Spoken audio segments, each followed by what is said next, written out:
নিরামিষ পদ যদি এমন হয় তবে আর আমিষ কি লাগে? দেখো, আজ তোমাদের একটা নিরামিষ পদ দেখাচ্ছি আমি। ছোট্ট ছোট্ট করে পেঁপে। পেঁপে অনেকেই খেতে চায় না, বাচ্চারাও পেঁপে পছন্দ করে না, কিন্তু পেঁপের তরকারি যদি এমন করে করা যায় না, মানে কি বলবো, একদম জম্পেস রান্না। পেঁপে আর আলুটাকে দেখো একই সমানভাবে কেটে নিয়েছি, আর ছোলা নিয়েছি। নিয়েছি জিরে গুঁড়ো, ধনে গুঁড়ো, লঙ্কার গুঁড়ো, নুন, হলুদ সব দিয়েছি। এরপরে দেখো, কড়াইতে তেল দিয়ে দিলাম। তেল দিয়ে কী করলাম, গোটা জিরে, শুকনো লঙ্কা আর তেজপাতা ফোড়ন দিয়ে দিলাম। তেলটা একটু গরম হবে, হ্যাঁ, তারপর দিও, না হলে কিন্তু হবে না।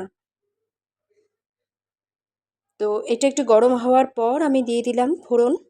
ফোড়নটা বেশ একটু রং হবে, তারপরে দিয়ে দেবো নারকোল। নারকোলও দিয়েছি আমি, জানো তো এর মধ্যে।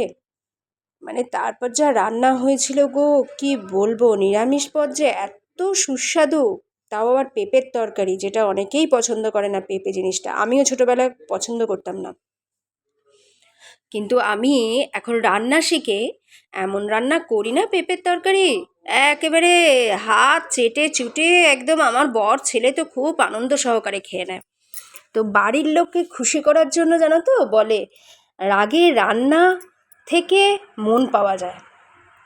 তো খাবার খাইয়ে মানুষের মনটাকে জয় করা যায়, এই হচ্ছে ব্যাপার।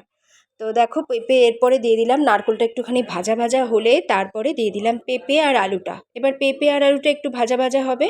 পেঁপে আর আলুটা ভাজা ভাজা বেশ দেখো, একটু ভাজা ভাজা না হলে না বেশ সুন্দর গন্ধ বেরোয় না। নারকেলটাও ভাজা ভাজা হবে, পেঁপে আলুটা ভাজা ভাজা হবে, তার মধ্যে আমি ছোলাটাও দিয়ে দিয়েছি, তাহলে তার সাথে পেঁপে আলুর সাথে ছোলাটাও একটু ভাজা ভাজা হবে।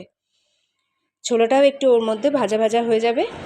আর শুকনো লঙ্কা ফোড়ন তো দিয়েইছি, লঙ্কার গুঁড়ো দিয়েছি, তাই আর কাঁচা লঙ্কা দিইনি। তোমরা যদি মনে করো একটু কাঁচা লঙ্কাও দিতে পারো, কারণ কাঁচা লঙ্কার একটা সেন্টও খুব সুন্দর বেরোয়।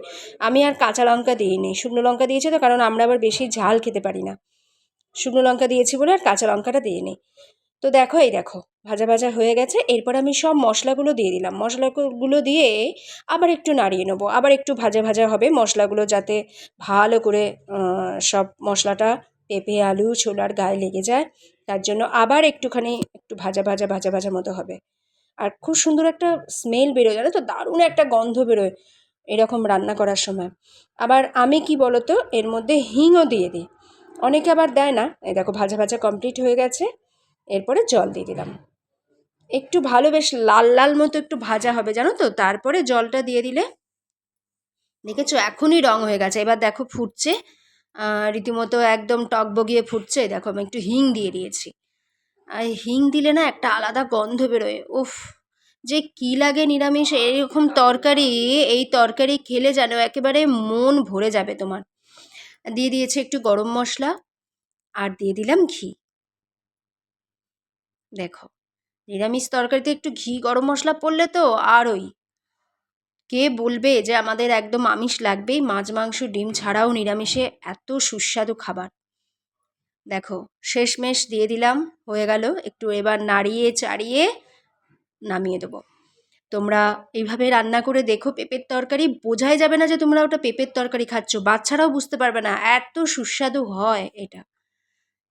হয়ে গেল কিন্তু পেঁপে আলু দিয়ে ছোলা দিয়ে তরকারি। এই দেখো আমার রেডি।